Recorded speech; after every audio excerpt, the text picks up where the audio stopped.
is CNN Breaking News. At this hour, rising floodwaters in Texas. More than 1,000 people have been rescued so far, but many others are feared trapped as Tropical Storm Harvey pummels the state with rain. Already a dire warning by one official calling it a catastrophic disaster that will go on for years.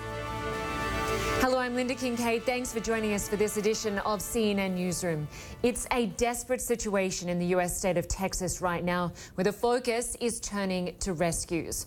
What was a hurricane is now a tropical storm, but it's left an unprecedented amount of rain in Houston, America's fourth most populous city. The rain is still falling and the water is still rising. The major roads are impassable. Here's a look inside a house where the living room looks more like a lake. At least 2 people have been killed in the storm. Before day broke, CNN spoke with a woman who was getting ready to leave. The water has come up high before, but never like this. So it's just about to our front step, ready to come in the front door. We've never seen water this high before. So we're actually just packing a few things, and we're going to wade out of here to some neighbors down the street who still have power and see how we fare. But it's really disconcerting. We feel like we're on the Titanic right now. The damage done by the storm is expected to have lasting effects long after the flood waters finally recede. The head of the Federal Emergency Management Agency says his agency is gearing up for a years-long recovery effort. Brooke Long says they're prepared for the long haul. FEMA's going to be there for years, sir. This disaster recovery, this disaster is going to be a landmark event, and we're already in the stages. While we're focused on response right now and helping Texas, respond, we're already pushing forward recovery housing teams. We're already pushing forward forces to be on the ground to implement National Flood Insurance Program policies as well, and doing the inspections that we need. So we're setting up and gearing up for the next couple years. But right now, the crisis is still ongoing. The mayor of Houston is pleading for calm and for people to use common sense. He spoke last hour and said the last thing the city needs is a lot of cars on the roads. The best way to keep from being stranded is to stay off the streets, to stay home. And I'm going to encourage people, unless water is just coming into your home and it's just totally unsafe, I'm going to encourage you to stay at home. Now, if you're getting water, okay, but it's not life-threatening. I know no one wants water in their home, but if you're getting water and it's not life-threatening, I'm going to ask that you simply stay put. Well, by boat, on foot and by helicopter, rescue crews are fanning out across the region and going house to house looking for anyone who may be trapped. Well, Ed Lavendera is in the city of Galveston for us. And Ed, the mayor also mentioned that the 911 hotline has had more than 2,000 calls for rescue help. What are you seeing there? Well, we are along Interstate 45, about 20 miles or so north of Galveston Island, and this is the road that is supposed to take you all the way into the city of Houston. And right now it is shut down. You can give a sense of just how much water here. State troopers about to swing by here to kind of give you a sense of just how much water is just here in the most shallow portions of the floodwaters. And then if you look over to this side, this is the barrier that this is southbound this way, northbound back over my shoulder.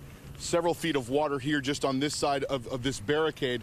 There is a community of homes over here where there have been people just showing up. I can show you this right over here. People just showing up on their own with their own boats and water skis and jet skis and wave runners to try to get as many people out of these neighborhoods as possible. So there's a bayou, a creek that runs just on the other side of this tree line where people have been trapped in their homes. And it is an eerie sight. Just seconds ago, We saw a Coast Guard chopper fly over this scene, eerily reminiscent of what we experienced during those days in New Orleans after Hurricane Katrina.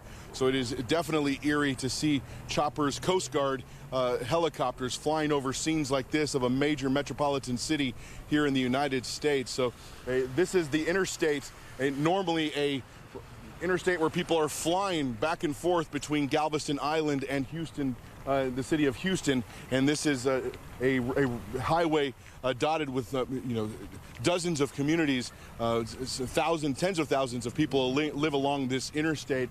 And starting in the middle of the night, we started hearing those cries for help as water was quickly rising through many of these neighborhoods. So this is the scene here, people literally showing up with boats, offering as much help as they can, being dragged into this water and trying to rescue people from neighborhoods and pull them out here to safety. That's the scene here this afternoon, just south of the city of Houston. And Ed, the mayor is telling people where possible to stay put, to stay in their homes. Before this hurricane hit, were most people stocking up on supplies? Do people have drinking water in their homes?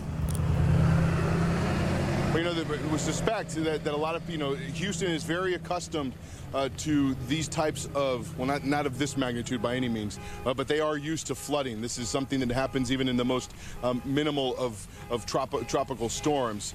This is at an all new level. So people understand the process and the dangers and the unexpected nature, the unpredictable nature of how these floodwaters come up. One thing they do know is just how quickly these floodwaters come up in these types of situations, and just how quickly and dramatically your life can change in just a matter of seconds. So there is a great deal of concern for a lot of these people, especially if you live near waterways. So it is, but here today, I hear repeatedly from people, and we've heard repeatedly throughout the day, there are parts of Houston that people have never seen flood nor ever expected to flood.